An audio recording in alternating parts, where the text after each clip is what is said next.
If you want to hear your name called in the NFL draft as an HBCU prospect, it feels like athleticism is one thing that's a non negotiable. Oh, yeah, it's locked on HBCU. Play my music.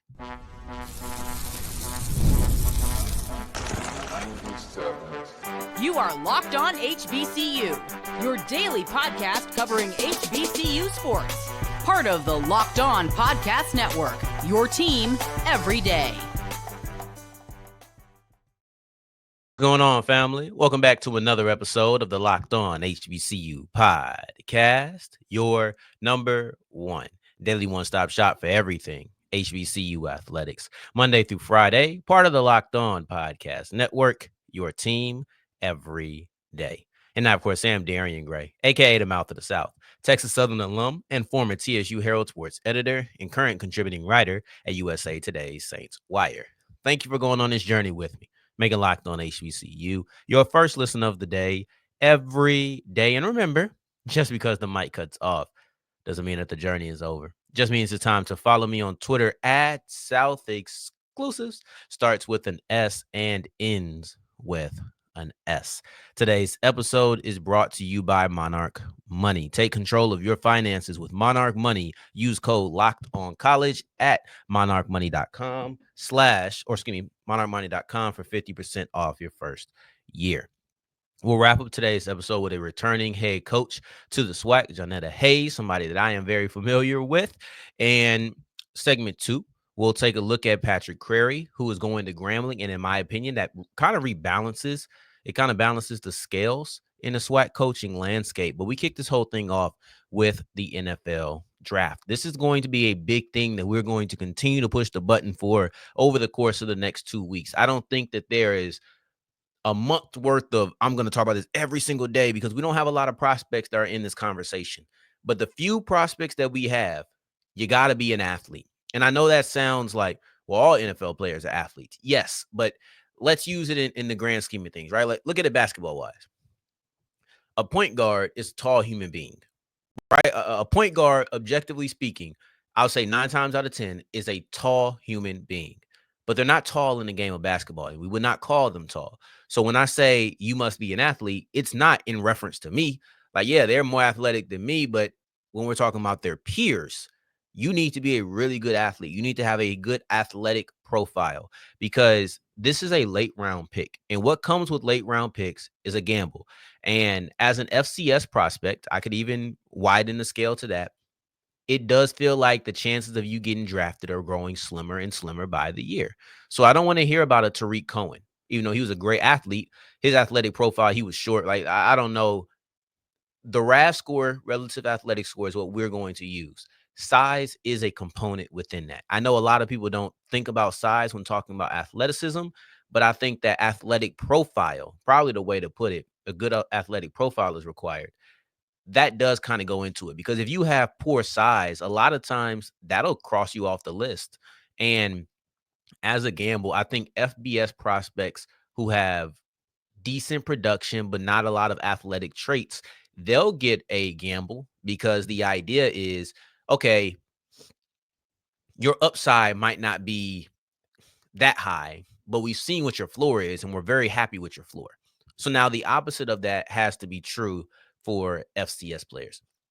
So if I'm looking at a FBS prospect, and maybe even at this point, we need to narrow it down to a P4 prospect.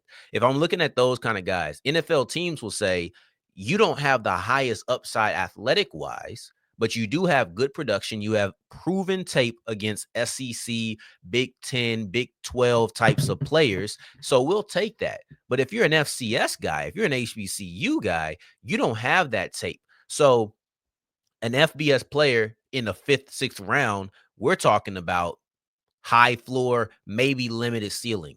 I don't think that that's allowed when we're talking about FCS. Most times you're going to look at low floor because they're going to view your competition level as you immediately being a low floor, and then a high ceiling because you need athletic traits. At the end of the day, that is mandatory. I just don't think that you can get by with anything less than that. So, and of course, there's outliers, but outliers exist in everything. Like, Outliers exist in athleticism, they exist in size, they exist in production. Like you have outliers everywhere, but that doesn't mean that we're going to bank on those. I'm not going to address the outliers in any way more than they can exist. That's the only thing I think there's to say about it. Because 9 out of 10 players who get drafted will have a really good athletic profile. Jacoby Durant didn't. I think he had really good agility, but he had poor size. No, I think he had really good speed, but he had poor size. I think he was average agility and an average strength. I think it is no explosiveness. Like I think everything was average or poor except for his speed. In athletic, I'm talking around this, and maybe I need to define it. In the RAS score, you have yellow, you have green, you have red. And green is typically great or elite, and then yellow is good, which really essentially to me has a tone of average. So I will reference it as average. And then red is poor, which is clearly bad. And I think on Jacoby Durant, he was like a 5 on a RAS score. I don't think you can get by on a 5 as a RAS score for most HBCU prospects. Even now, I think the landscape of the transfer portal has changed. That's one of the reasons I don't want to hear about Tariq Cohen. I slightly don't want to hear about Jacoby Durant because it feels like over the last 2-3 seasons, the transfer portal has completely changed the conversation around the NFL draft. I know it has in college basketball. I know it has in college football. And you just see less and less non-P4 players getting drafted these days.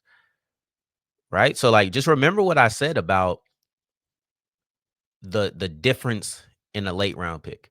So if we're looking at the majority of our HBCU prospects, we're talking about day 3 guys. And once you get to round 5, 6, now we're talking about gambles. And if we're comparing the FCS prospects versus an FBS prospect and how I believe that these teams will treat them, the FBS prospect can have a high floor, which means you produce, maybe not at the highest clip rate, but you produced against SEC, Big 10, Big 12 talent. We like who you've produced against. That's a high floor, but your athletic isn't that. It's not that great. So you want to look at them as being a low ceiling, high floor, low ceiling for an FBS player. If you're an FCS player, you're naturally going to be given a low floor because of the competition, and you need to have a high ceiling, which I believe is achieved through athletic profiles. And if you look at the guys who I think are going to be drafted, I named 4. I don't think I'm adding anybody to that list. I had 3 in a possible, if we talk in spade terminology. You got Carson Vinson, 807 or 8.07. I like 807 better. 807, that's in the green. It gives them great.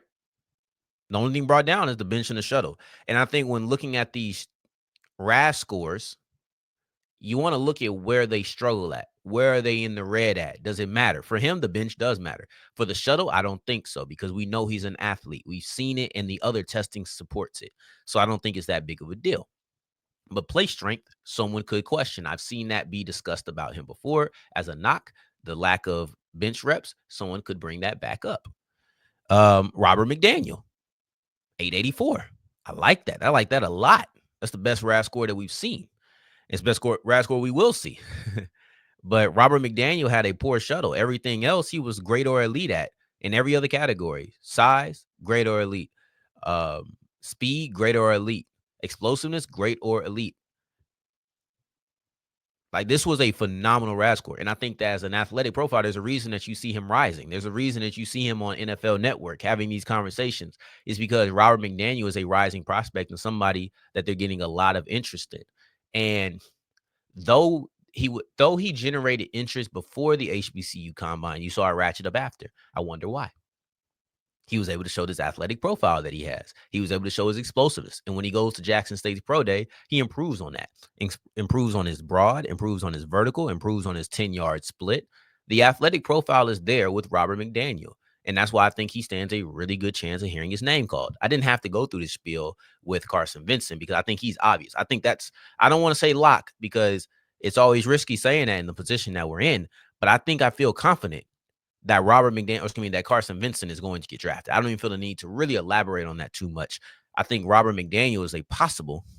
And then lastly, Elijah Williams. Elijah Williams comes in with the 827. See, and this is where I mean we need to talk about where people are quote unquote lacking. Elijah Williams had a poor size grade. And honestly, at 6 foot 288, I don't think 288 is bad. I think 288 is a pretty good size, and it depends on where you're trying to play him. Would I put a 288 defensive tackle at nose, where he's head up on the center and is expected to take up two gaps? No, he will be undersized and he would be poor. So if you view it through that lens, okay, cool. But what if I put him in a three tech? What if I put him in what if I put him right there in a, I'm gonna use me because I just know the Saints the best. What if I put him in a Brian Brzee role? As he's a shoot the gap type of guy. He had really good agility. He had really good explosiveness. Like you talk about 288 pounds. I'm gonna look up what Brian Brzee is real quick. I don't think he's at 300. I could be wrong, but I feel like 288 is around. Jesus Christ, he's 305. Shut up, Darrion. But anyway, 288, I don't think is that bad. Maybe Kalijah Kancey is that. I feel like one of those guys in that draft class. But you know what? Kalijah Kancey did get questions about his size. Yeah, he's 288. So Kalijah Kancey is 288, and he did get questions about his size, but we've seen that he's been a productive player over the course of his career. And when you look at him, especially this last season, it's been 2 years. He went from 4 sacks as a defensive tackle, I'll take that, to 7.5 this past season. And he did that in only 12 games. So you know, double-digit tackle for a loss each year. You know that Kalijah Kancey is a productive player. And I believe that Elijah Williams at that same size can be productive. You can put him at a 3-4 defensive end. I think that I know that then the explosiveness and all that conversation changes because the RAS score is based on position. But my point is, he still had a great to elite. He still had a great to elite RAS score, but the red was 288 pounds. That was his size. So now we're questioning saying, oh, well, he's a small guy. I don't think that he's necessarily small for the position. I probably would have put him in the yellow. I don't think he's great size for defensive tackle, but I think he does have good size for DT. This is what I mean when I say you need to check out where you are. Lastly, Irv Mulligan. I like Irv Mulligan a lot. That was my fourth guy. That's my possible. But he had a 6.46, which is average. That's in the yellow. It's not great. Poor size. And then you look at him having a 4.5, I think so, 4.55, I think it was. But Irv Mulligan being under 200 pounds. So if you're an undersized running back, we probably expect more speed from you. And I've seen toughness. I've seen speed. I've seen toughness and speed on his film, but I don't think that speed is a defining trait. I think he has it. I don't think he has breakaway speed, but I think he can get to top speed and he may not get caught, right? So I like his speed. I don't love his speed. At less than 200 pounds, you may want to love his speed. This is what I mean when I say, look at where they struggle at. For Irv Mulligan, that size is a big deal. For Elijah Williams, I don't believe that it is. It's different conversations, and Elijah Williams makes up for that red in other really good places. Irv Mulligan, not so much. He ends up with a 6.46. That makes me a lot less optimistic that he'll hear his name called. So these are things and ways that I'm thinking, and I wanted to share this thought process with you. Athleticism is important. I'll leave you with the same thing I've said probably 2 times now. I'll say it now.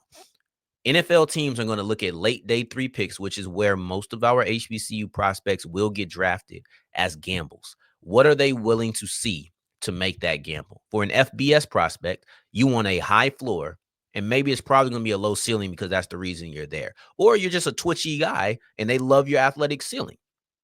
But for most times, if you're an FBS prospect, you can get by with a decent production clip at a high level of competition. FCS, you're naturally going to be looked at as a low floor because you don't have that competition level of an SEC, Big 10, Big 12, right? We've heard all of that. Low floor, high ceiling is necessary. You need to have a high ceiling, and with that, you have to have an athletic profile that creates a high ceiling. That's it. It's just inverse. FBS, low floor, or excuse me, if you're an FBS prospect, you can get by with a high floor, low ceiling. As an FCS player, you got to have a high ceiling because your floor is naturally going to be placed low. Now, as we push forward, Patrick Crarey was given a low floor, and boy, did he show himself to have a high ceiling. And that's why he's the new head coach of Grambling and no longer in Tallahassee. Today's episode is brought to you by Monarch Money. And have you ever wondered Where did all my money go in my bank account? I know I went out a couple of times this week, man. Dang, I had that. Or last week, rather. It's Monday now. Shout out to Mondays. But between dining out, online shopping, and entertainment, it's easy to lose track. And that's where Monarch Money comes in, your personal CFO giving you full visibility and control over your finances. It's not just a budgeting app, it's a complete financial command center. It's, for me, the best place to track your management, or excuse me, your accounts, your investments, and spending all in one place. So you're not just managing money, but you're starting to build wealth, especially if you had to pay them people during tax time. So I'm just giving you that update. If I were you, take control of your finances with Monarch Money. Use the code Locked On College at monarchmoney.com for 50% off your first year. That's monarchmoney.com. Use the code Locked On College for half off your first year. As we continue rolling on today's episode of Locked On HBCU, I appreciate you for making this your first listen of the day every day. For your second listen, make sure you're checking out Locked On NFL Draft. It's that time. We're 2 weeks away. We're pressing that button. We're doing probably one segment a day. They're doing 3 every single day around the NFL Draft. Your team will be included as far as their needs. Now, Patrick Crarey. I know that I've discussed Crarey a couple of times on this show, and I was told to mind my business. We're going to get to me minding my business at the end of the segment. As it stands right now, Patrick Crarey is no longer the head coach of Florida A&M. He is now the head coach of Grambling State. And with this trade-off, I believe that Grambling has just reset the balance of their coaching ranks. Because when you lose Dante Jackson, who left Grambling to go to Alabama A&M, you typically are going to take a step back. You're typically going to hire somebody that has you like, we'll see.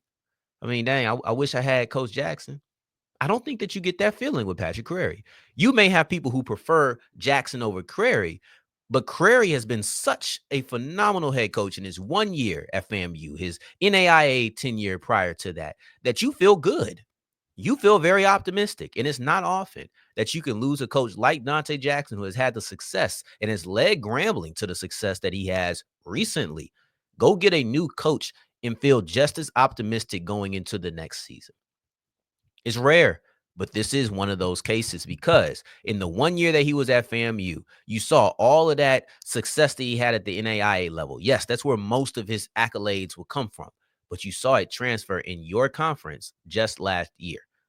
Just last year, you saw him transfer everything he did in the NAIA ranks to the SWAC ranks and say, oh, he can do this on this level. There's no more question of that.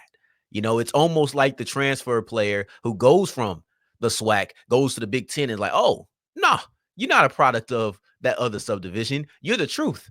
Patrick Crarey is the truth, right? Like, I think that's how a lot of people looked at him. And judging by his situation at FAMU, there's some people there who looked at him the very same way. Patrick Crarey is coming off of an eye-catching season at FAMU. I would say that eyes were already on him from the moment that he started coaching because of the process. Got to remember, he's the last hire by Tiffany Dawn Sykes.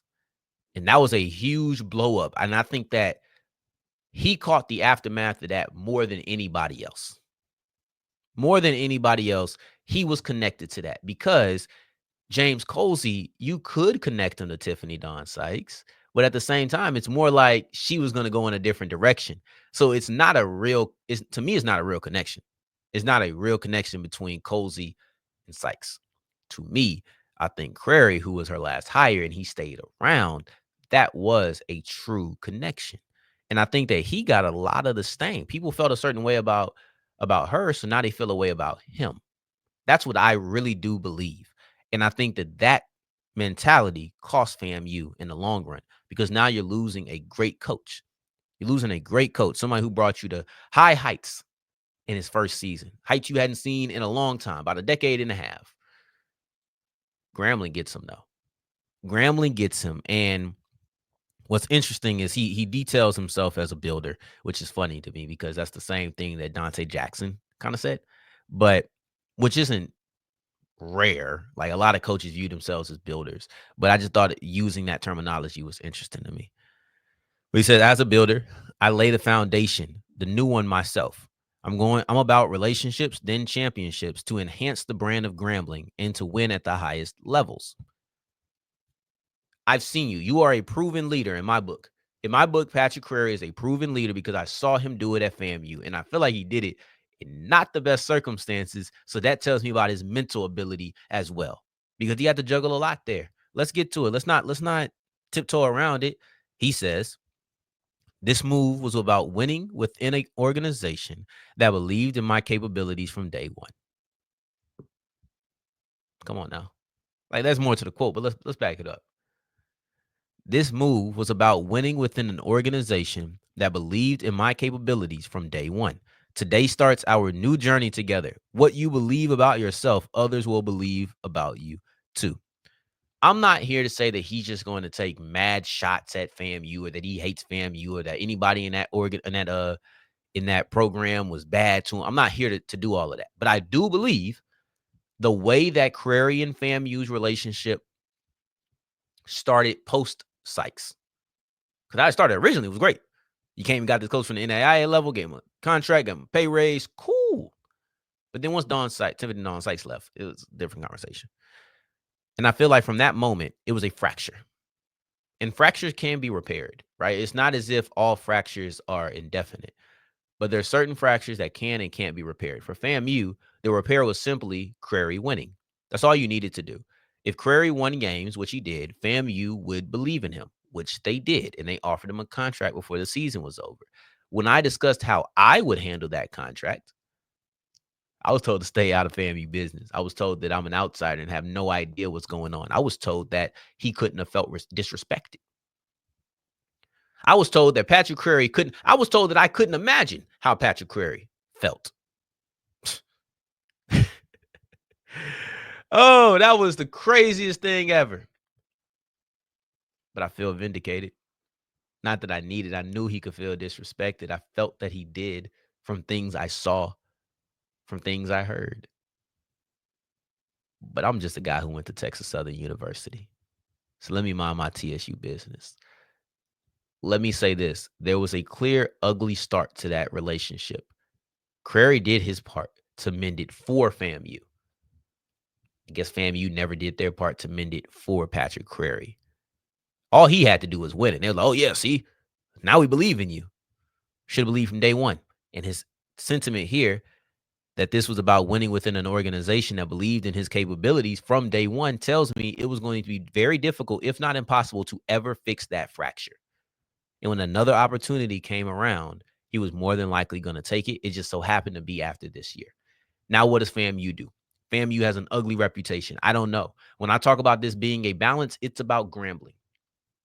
Grambling traded Dante Jackson for Patrick Crarey, and it's rare that you get another coach after Coach Jackson that makes you feel really good. They lost their coach within the conference, and then they went to go get a coach within the conference. Lastly, since we're talking about Tiffany Dawn Sykes, he did give a little shout out to her, and I thought that was cool. I thought that was cool because she did go to Grambling. She got a master's there. She did work at Grambling for a little bit. So I thought it was dope. And he said clap for her. Like there was a clear love, a clear appreciation. So I thought that was dope. But anyway, moving forward, Johnetta Hayes coming back to the SWAC. I want to break down just a little bit of how I'm familiar with her, as well as what she did in her time in the SWAC earlier.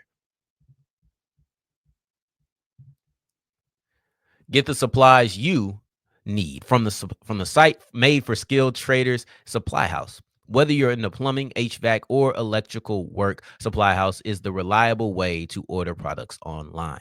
Their easy-to-use website is packed with helpful resources and the latest product info to help you get the job done right. Plus, with a complete inventory of over 200,000 parts and 400 top brands, you'll find exactly what you need delivered fast from coast to coast.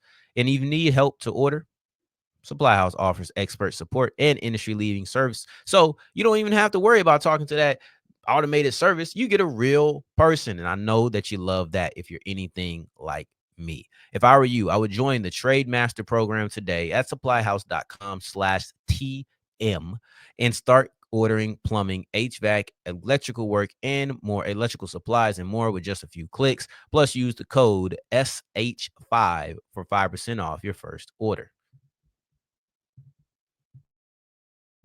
As we're wrapping up today's episode of Locked On HBCU, I appreciate you for making this your first listen of the day every day, making it all the way to segment 3, and I thank you 2 times for that. Thank you. Thank you. Johnetta Hayes is coming back to the SWAC. Last time she was in the conference, it was Texas Southern University, and it was a doggone good tenure for her. She was the first, yeah, she was the first coach that I covered. She was TSU's women basketball coach when I was in school. I was familiar with her. I think that she's really good with media. I think she's very insightful. I think she's very open. And unless those things have changed in the last 6 years since she's left TSU, I think that she will be a very good coach for everybody at Alabama State to talk to. I enjoyed it. Now, granted, my perspective was probably a little bit different as a 20-year-old kid, but to me, Johnetta Hayes was a very good head coach to cover. And as a media member, you wanted that. She was successful for sure. So it made it easier, but not everybody moves the same way, even when they are successful. Let's break down what she did at TSU, because what she did at Texas Southern over the course of her 6-year tenure, what she did as a 6-year tenure, to me, it would give me instant excitement for what I get as an Alabama State Hornet. So first off, I'm going to start off with Joyce Kennerson, who was an explosive guard. Joyce Kennerson was a dog on the court. And I remember going to the games just to see Kennerson, right? Like, she was main event potential. What was this, 2018? I think that was the last year. So it was 2017, 2018, and then 2018, 2019. So the 2 seasons like that. She was blockbuster, man. You had to go see her. She was the SWAC player of the year in that latter season. So that 18-19 season, she was the SWAC player of the year. She was first team all SWAC the year prior. And I remember when she left TSU, people was devastated. And you look at the record afterwards, it wasn't the same. It wasn't the same. That was the one year that I'm trying to think. That was the year that Kennerson left, or excuse me, that Hayes left. But anyway, the point being, I'm about to go on a Kennerson rant, and I was trying to get the pieces together. And quite frankly, I didn't prepare for that. That's not what I came here to talk about. I wanted to read off the resume of Johnetta Hayes. So in her first year at TSU, WNIT. Second year, WNIT, and she was the coach of the year. In her third year, regular season conference champions. They didn't get to a postseason bid, but they did win the SWAC that season. In her fourth season, she was the regular season and postseason champion, meaning she made it to the big dance. And in the last season after that, or the fifth season, she made it to the WBI. When you're looking at Johnetta Hayes and what she was able to do within the SWAC, and now that she's back, that's the most relevant experience. What she was able to do within the SWAC in 5 of her 6 years, the first 5 years to be specific, but WNIT regular season champion, NCAA tournament berth, as well as being the regular season champion that year, and then makes it to postseason play the year after. And in that final year, she gets a SWAC player of the year. If you're talking about personal development, you're talking about improvement, you're talking about she has 221 seasons, so team success, individual player success, postseason play. She's done everything at Texas Southern that would make you excited to have her as the head coach at Alabama State. And from a media standpoint, I think that she is a really good cover. I personally am excited for everybody who is out there at Bama State, because I think that this is going to lead to very high success for you. And this is another great coach in the SWAC who is returning. Let's see if she's able to have that same success rate at a different university. On tomorrow's episode, we're going to talk about Clark Atlanta's quarterback situation. A little bit odd on that. But also, we're going to wait till late tomorrow because I want to see what happens with Diamond Johnson's future in the WNBA draft. And that way we can report on it the next morning. So we'll see those 2 things and more. Probably another draft conversation. I'm not sure yet, but I think that's what we're going to do. Anyway, that's tomorrow's episode. In the meantime, in between time, until next time that we hear each other, family, take care, stay blessed. Peace.